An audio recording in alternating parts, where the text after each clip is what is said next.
Good morning, good evening, good afternoon. Welcome back to Cannon Fodder, the channel for Arsenal fans all over this world. So, our evening show, as promised yesterday, late yesterday, after the RC Lens game versus Arsenal 2-1. It wasn't to Arsenal. But we're going to get into this particular show. We're going to be talking about that game there, Bukayo Saka, and some other bits and pieces on this just a late show on Canon 4 TV.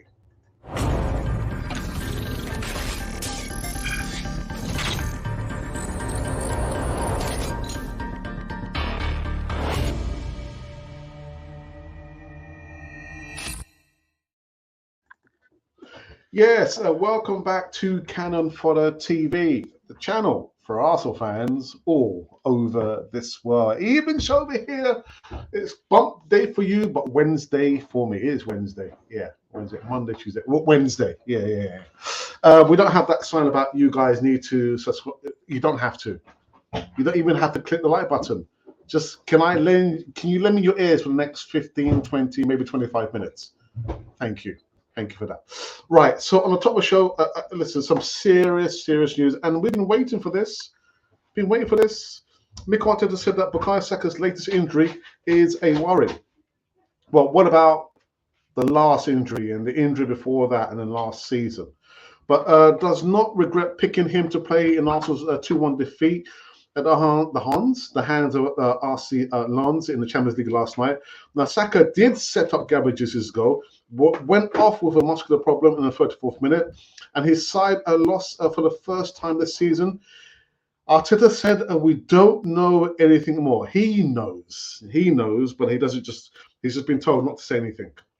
It was big enough and not to allow him to continue to play the game, and that's a worry for us. Which I mean, he made a decision. Not you. Bukayo Saka limped off and went down. It was big enough not to allow him to continue. My goodness. Saka, as we know, is age 22, had started his side's past 2 games before being withdrawn with injury concerns, and is now a doubt for Sunday's crucial Premier League game with champions of England, at least in the Premier League, Man City at the Emirates. But asked whether he regretted picking Saka against Lens, Arsenal boss said no, it was a knock that he had the other day. Hang on a minute. You're saying no. It was a knock he had the other day, which means he played this game injured.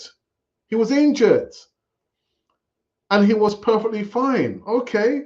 It was a back heel, an action that can produce that kind of... what? It was a back heel? He tried to back heel a ball in the first half and felt something muscular. He felt uncomfortable to carry on, so we had to take him off. Lies. Absolute lies. He goes on. He hasn't really missed games because you keep playing him. We gave him a break against Brentford. Did you? In the Carabao Cup? No, you didn't last week, and that was all. England forward Saka has been an ever-present and an Arsenal side and has started 87, not 27, 37, 47, 50, 87 consecutive league games. So much of the Gunners' attacking play goes through Saka. And there was no surprise their tempo and energy significantly reduced against Lens following his departure, and they slipped to a disappointing loss in Group B. Now, Arteta will would not want to lose such a key figure for the visit to Pep Guardiola's City, who lead the Premier League by 1 point from Tottenham and Arsenal. Now, he did add, let's see what the extent of it is. The last few were more knocks than anything else. My goodness. Excuses. I've heard it all before. I work with young children. Excuses. And never wanting to take responsibility. Mikel Arteta, this lies at your door. It's a knock he had before. Nothing to do with a back heel. And you took the decision not to continue on him. Well, he decided himself to come off. He had to come off. He couldn't continue, could he? It's your responsibility to protect the players. Now, the referees can do so much, probably give a yellow card, maybe a red card, but you know, when you look at Bukayo Saka, one of the best products we've had in a long time from the academy. Protect him. And when I say protect him, I don't mean like to wrap, hug him. The games, he doesn't need to be playing 87 consecutive games. That tells you in itself. The facts lay there in black and white. 87 consecutive games. And yet still you want to play him. Has a knock, has nothing to do with a back heel. It's all those knocks that it's been compounded now. And you know what's going to happen on Sunday? He is not going to be fully fit, still be carrying an injury, and you still play him come Sunday. Why is that? Foolhardiness, arrogance, stubbornness. 87 consecutive games for Arsenal for a 22-year-old. The last time I checked, he wasn't a robot. He's not a robot. He's a human being. And football is still a contact sport. So do yourself a favor, wake up, and just give this youngster time away from the game. And if it means he doesn't play on Sunday, he does not play on Sunday. One game. One game. And what I'm more concerned about is all these knocks and bruises and issues compounding. And the next thing, his career could be finished because of your stupidity. He does not have to play on Sunday. Oh my goodness. Making all these excuses, and it's down to you, Mikel Arteta. This is down to you. Yeah, he didn't have to play in the Brentford game, actually. And I actually did put in a question on 101 Arsenal. Did he really have to start last night? No, he didn't. There are other players. Sorry, just to kind of sound off, because this, has it been coming? We've seen this. We've seen this. It's just absolute, it's abject, isn't it? Protect the players. Protect the players. And we've known for the last 2 seasons, I would say, that Bukayo Saka is a marked man. Have you seen the tackle? I mean, I would like to know how many tackles that have been made on him. Do your job. He does not have to play on Sunday against Man City. I don't care. One game compared to losing finishing your football career very early. Just ask Malcolm McDonald. Ask him and he will tell you. Does not have to play every single game in the season. 87 consecutive games for Arsenal. I just find it, it makes me, kind of sick to my stomach. Protect Bukayo Saka. Protect him. Does not have to play every single game, Mikel Arteta. Do you know what? I think I better move on to the next segment before I start to lose a fuse, man. Anyhow, so the finger pointing goes on. It goes on. And next in line is William Saliba. And do you know who's pointing the finger? My doppelganger in Thierry Henry. That's right, my twin. Thierry Henry has questioned William Saliba's defending in the defeat at the hands of RC Lens. The Gunners took the lead, as we know, early yesterday night through Gabriel Jesus, but fell to their first defeat of the season after goals from Adrian Thompson and Ali Wai sealed a 2-1 win. In another blow, Mikel Arteta saw Bukayo Saka force off injured with Man City visiting the Emirates on Sunday. Wahid troubled the Arsenal back line throughout the evening, providing the knockdown for Thomason's superb equaliser 11 minutes after Jesus' opener. The 20-year-old swept home a precise winner, 20 minutes with a full time. Also legend, Thierry Henry was full of praise of Wahid. Movement, finding room between defenders to beat David Raya. I'll get to him in a moment. But the former French international was not impressed with Saliba's effort, accusing the defender of failing to track the Lens striker into the box. Ali, he's special when it comes to that finishing, he told CBS Sports. First and foremost, let's talk about how he stayed away from Saliba.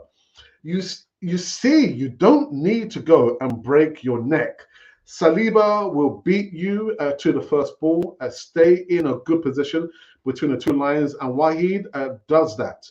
He can finish so well. Can we talk about Saliba? The space never scores a goal. Can you have a look at where the striker is? He never looked at where the number 9 is. Only the number 9 can score there. He never looked to see what Wahid does. He never looks. He never looks. You have to check your shoulder. The Arsenal focus now shifts to City on Sunday, with Arteta facing a nervous wait to hear about Bukayo Saka, whether he's going to be available or not.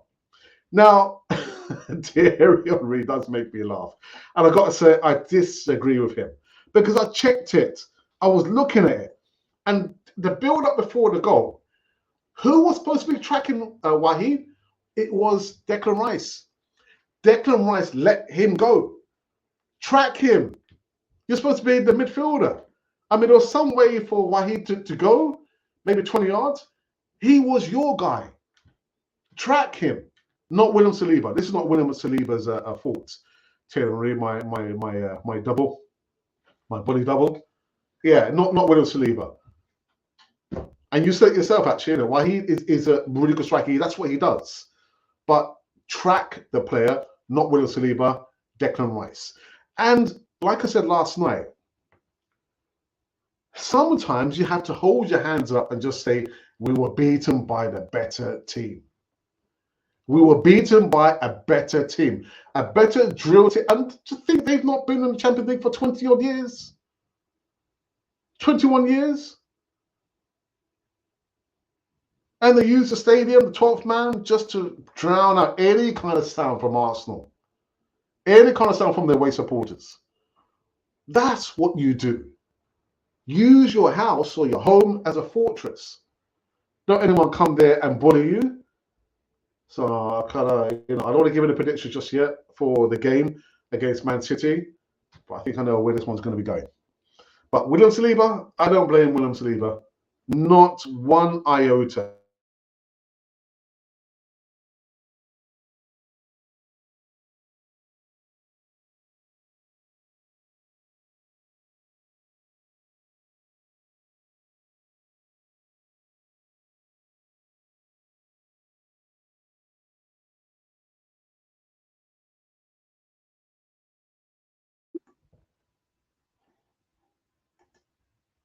Don't blame him. I don't blame him. Anyway, I think the finger pointing goes on.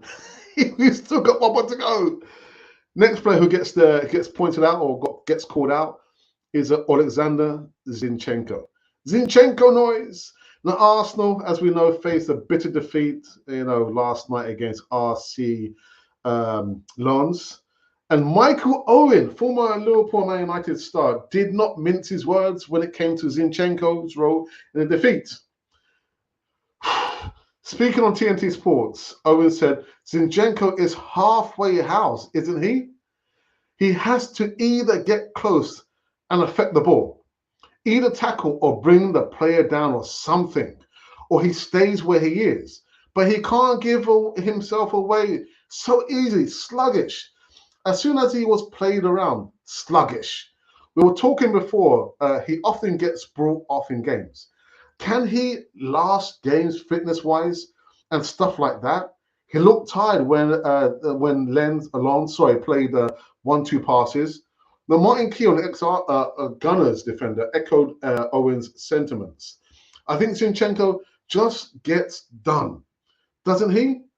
He goes in too much for me. I have just waited for the Lens player to come on. I wouldn't have thrown myself in there. Little 1-2s behind him, attacks the space, and then the marking in the box. You've got to mark in the box. Zinchenko's probably out of position, allowing Lens Eli Way to score the decisive goal that marked the defeat for Arsenal. He was caught off guard, allowing Frankowski to run behind him and eventually set up the goal. But I tell you what, a lot of finger pointing, and like I said, sometimes you just have to admit that you're beaten by the better side. That's that, and we went in there, I'm sure, expecting just to blow away Lens. we'll beat them. You know, Farmers League. No, no, they're a good team, and we just have to admit that sometimes that we are beaten by the better team. Stop the finger pointing, unless you're pointing to Mikel Arteta, and that's right. I'm pointing it here, Mikel Arteta. Sort yourself out. Sort yourself out. Ridiculous. Absolutely ridiculous. So what I'm going to do very, very quickly, I did want to show you the starting 11. There was just maybe one surprise in there. One surprise, maybe. I'm thinking, where's Ben White? That was the only one I was thinking, oh, Ben White. Raya, Tomiyasu, Saliba, Gabriel, Zinchenko, Rice, Odegaard, Havertz, Saka, Trossard, and Jesus. Just one thing, again, you know, nobody gets a buy on this channel, this platform. I thought that Havertz had an okay game. I would have loved when the ball came over to him. I think maybe it was from Odegaard or Saka, and he volleyed it, but he side-footed it, and the goalkeeper Samba. It was relatively easy save. I thought, put your laces through it. This little side foot, put your laces through it. Blast it. But again, you just got to admit that you're beaten by the better team. I'm looking at this here. I was thinking, yeah. I don't even blame Raya for the first goal they scored. I mean, I know his delivery or distribution wasn't that great on the first goal, but he quickly got back into position. But it's just that Thomason's goal was so good. And Wahid's assist, I think he was clearing the ball and he managed to pass the ball to Thomason before he fell back. 2-1. So we are in second place, as I understand it. And yeah. Anyhow, I think that's it, isn't it? There's no more live view segments. A lot of finger pointing on this one. A lot of finger pointing. Just not happy with Mikel Arteta, man. Not happy at all. Ridiculous. Anyhow, we are going to go into the X platform and just see if anybody's like retweeted something about Canon Fodder TV. Keep it clean. Anyway, let's have a look here. All right, there's nothing there. Okay. Now, we did do a poll in regards to the predictions, and I didn't even bother doing man of the match. I don't want to upset anybody further. So we just did a predictions versus RC Lens. Choose only one. We received 781 votes, one comment to respond to that comment, and 25 likes. Not bad. Not bad. Average numbers. So again, the prediction versus Lens. Was it going to be a win for Lens, win for Arsenal, or a draw? Well, 3% voted for a draw, 30% voted for a win for Lens, and the rest don't know what they're talking about. Leave it right there. Okay, now I can go into the live chat and just see if anyone's actually followed us over here. Let's have a look. So, Jack, good evening to you. I hope you're keeping well. It's been a long time. We haven't seen the live chat for the longest time. Color me surprised. How come sometimes actually see these things before a manager? Saka has been really good, no doubt, but the constant over-reliance on him is a joke. I better move on because, you know, I mean, that was a bit of a rant, a strong one, but it was well-deserved. Mikel Arteta. And Carl, I see that Jurgen Klopp wants the match to be replayed against the Spuds. Come on, it's not going to happen. It's not going to happen. Afternoon, Alex, in the chat room. Does anything you've seen or heard over the last week surprise you? The new project does seem to be a blame culture again. Yeah. But what was more interesting, the assemble, was how people thought the Arsenal were going to roll over Lens. And on Monday, I didn't give a prediction. You can see it back because I said if I give a prediction, most likely people will be upset. And the prediction was going to be a loss for Arsenal. What happened? We lost.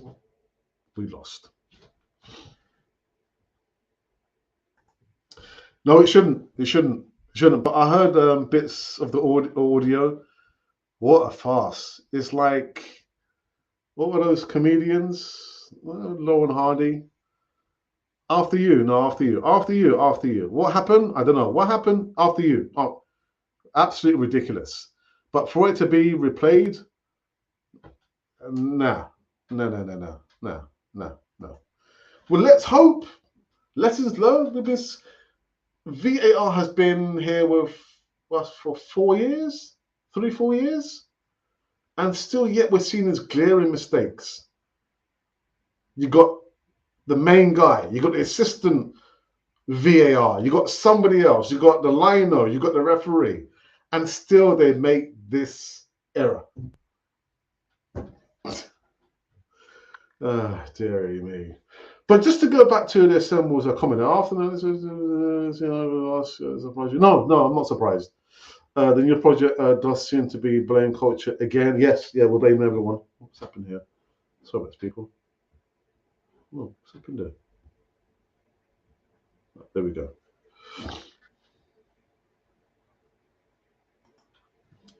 Do you think that the system Arsenal are using has anything to do with the players' fitness, as they have to work extra hard in training?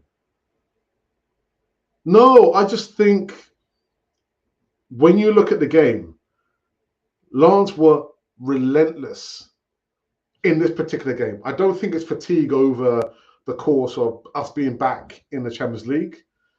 And if that is the case, again, that's down to Mikel Arteta, because you've got 22-man squad.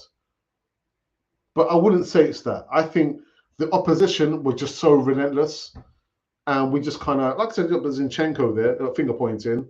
I think the players were maybe a little bit tired, but then that's why you've got a manager who can identify when things like that happen and make the changes appropriately.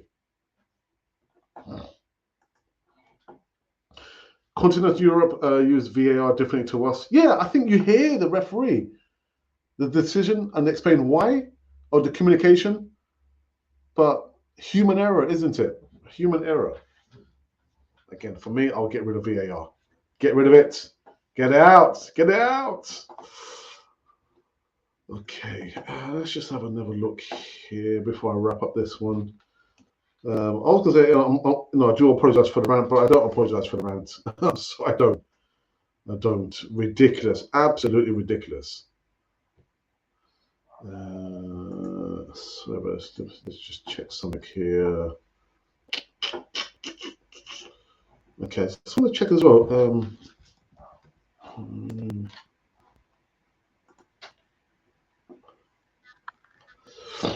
Just checking to see the matches later on this evening. So Atletico Madrid are playing a final. I won't give it a scoreline because maybe some of you are waiting to arrive home to watch that. Celta play Lazio. Borussia Dortmund play AC Milan, my favorite Italian team. Newcastle play PSG. Red Star Belgrade play Young Boys. RB Leipzig play Man City. And Royal Antwerp are now playing against Shakhtar Donetsk. And the final one is FC Porto against Barcelona. Yeah. Okay, let's go through this last comments there before I do wrap up this one here. Oops. Oops. Tygonosaurus, good evening to you. Evening, fellow Gooners and Liverpool fans? There's only one. Fan, singular, not plural. It's all automatic systems, nothing to do with human involvement. Completely up to the technology, but we like to be different. Well, we like to be different, doesn't make us better. Hi, Tygonosaurus. So it's just poor tactical decisions then, Alex? I think it's a combination of both. A combination of actually 3 segments. Tactical decisions, the players, again, he's chosen, and being beaten by a better team. And I think actually of those 3 elements there, we were beaten by a better team. You know, the segments I chose there, literally was a lot of finger pointing. Oh, Zinchenko. Oh, William Saliba. And me, Mikel Arteta, finger pointing, it's his fault. Why are we playing so badly so far in the season? Are we missing the X factor, Shaka? Well, we're still unbeaten. We're still unbeaten in the Premier League. That is, we're still unbeaten. You know, so are we playing that badly? Possibly. I feel your pain. I listened to the commentary from the VAR ref, and it made me sick. Made me sick. You're looking forward to Cricket World Cup tomorrow? Of course I am. Well, am I? No, because West Indies are not in it. So I'm looking forward. Yeah, I mean, I love my cricket. I love my cricket actually above football, close second football. But I do love my cricket. Yeah. Don't play it anymore these days. Why in the league are we leaking goals at home compared to away? It's just down to the mentality, isn't it? Surely it must be down to the mentality of the players. I mean, for what other reason is there? I don't know. But also, like I said, you know, when you look at what happened last season, there was no real pressure on us, which leads me to believe this season there's a lot more pressure to make sure, look, we meet those metrics and we surpass those metrics. And Arsenal, again, unbeaten still in the Premier League, but it's down to mentality. Down to mentality. Have you found out what the Arsenal ethos yet, Alex? Blame. That's the ethos. Oh dear. I'll tell you what, I don't watch any of Mikel Arteta's press conferences anymore. I don't watch them. Sometimes I read some of the scripts, so you know the transcript, but I don't listen to him talk on the pre or the training or the post conference. I don't have time to listen to that. Yeah, I'm sorry. That's what am I apologizing for? I just don't listen to it. So you cheering on England and Cricket World Cup? No, no, I'm not. What are your thoughts on ESR so far? Even though he had not had much game time, I feel so bad for him. You know, I was speaking to Glenwyn, aka Gunnar Matters, because I know ESR is one of his favorite players. And I said last season, it wouldn't be such a bad move if he went to play for Aston Villa, the Villa. Because Unai Emery gave those players their run out in the first team. That's right. It was Unai Emery, Bukayo Saka, and Emil Smith-Rowe. So I feel bad for him. I know he felt terrible. Actually, I didn't even realize, because I think, what happened? I think I just switched off the stream that I was watching. Unbeknownst to me, Emil Smith-Rowe came on and he missed 2 chances. And he was distraught. And actually, I did that video, and people are still watching that video I did about Emil Smith-Rowe. But I feel bad for him. There are a couple of players who, to me, I will choose always Emil Smith-Rowe ahead of those 2 players. Because when you see an Eddie Nketiah and a Reece Nelson play, they have an instant understanding. And it goes to the fact that they grew up together playing in the academy. And then you put in Emil Smith-Rowe in that, with all the skills. Technically, he's one of the better skilled players that we have, apart from Trossard. I love him, but I'm just thinking maybe if I were him, and it sounds like I'm probably repeating myself, look at the situation and say, you know what, I might have to leave Arsenal to get regular football. I'm just saying. Another player who looks like he's kind of lost his confidence, because I saw the shot that he did last night, and I'm thinking he's still a little bit tentative. Put your laces through the ball, Emil. But for me, maybe the move to the Villa, being reunited with Unai Emery, might do him a world of good. I just don't get it why certain players still get game time ahead of Emil Smith-Rowe. Just don't understand it. Viera is not very good on the right. This is not his position. What's your thoughts? Tiger Taurus, I think I was screaming. I wasn't screaming. I was like saying, "Come on!" Insofar as you say there, Vieira's position is not, or his best position is not on the right hand side. Because when he came playing in the Europa League, where did Mikel Arteta put him? Kind of beside or behind Martin Odegaard. It just doesn't work there. His better position is playing on the left. And I said last night, you play Fabio Vieira in his better position on the left-hand side and Reece Nelson on the right-hand side. Simple as that. Neither do he passes the buck constantly on the players, as he's never wrong. He's never wrong. Oh, dearie me. Goodness. Anyhow, you know what? We finished on this one. We went a little bit longer than I actually thought. So let me give you a quick heads up what's going to be happening for the next few days. Tomorrow is Thursday. I'll be giving some more live news tomorrow evening. And on Friday will be another Easy. I can't believe it. My goodness. The week's gone so quick. Friday will be the Easy Talk, but we've got some members from Dial Square FC coming back and giving us an update on what's been going on with the club. And I don't know, there might be 1 or 2 freebies to give away, I think. Will there be? My brother will pay for it. I won't be paying for that. So that's what's going to be happening for the next couple of days anyway, at least. And as you know, the weekends, I don't do any content. Is there going to be a watch long for the game on Sunday? I don't think so. I probably might need to confer with my brother again and see what's happening for the Sunday game against Man City. I won't give you a prediction because it's only going to upset people. Yeah, we'll leave it at that. There's just been one more comment, I believe. Why was Gabriel Magalhães on the bench first few games? Did they want to sell him? No. There was some kind of, I won't say fracas, but I think words were exchanged between Gabriel Magalhães and Mikel Arteta. And as a kind of punishment or a sanction, he was dropped. So that's why he didn't feature for those games when the season started. That's why. Alex, do you feel disappointed or let down by yesterday's performance? Neither, to be honest, because I have predicted in my mind that Arsenal were going to lose.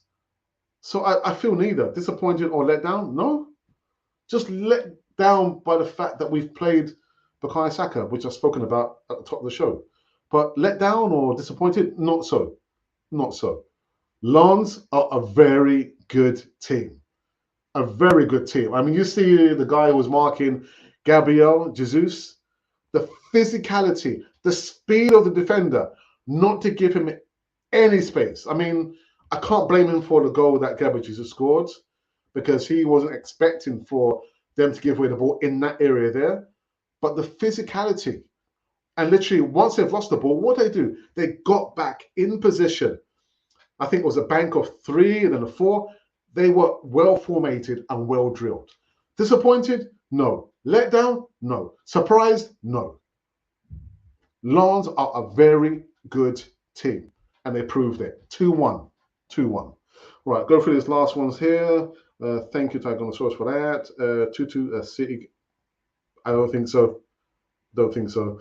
How can you not back your own team at home? My own team? England, not my own team. It's a Farmers League, apparently. Yes, I said that at the start of the show as well. Not a Farmers League. Anyhow, people, we are done on this one. I wonder what Liam Brady would think about the performance. I just need to ask him. Oi, Liam, Chippy, Brady, what do you think? They were rubbish. They were rubbish. Oh, dear. Anyway, I will be back tomorrow evening giving some more live news. And I wanted to talk about Leonardo Trossard because I actually thought he was taken off because he was injured. He was taken off because he had the least touches. And yeah, that's what it was, apparently. But anyway, we're finished. We're finished. Thank you to you for joining me over here. Join me tomorrow. I want to give you some more live news about Arsenal. And maybe we might have another update about Bukayo Saka. Mikel Arteta, wake up, man. Wake up. Sort yourself out.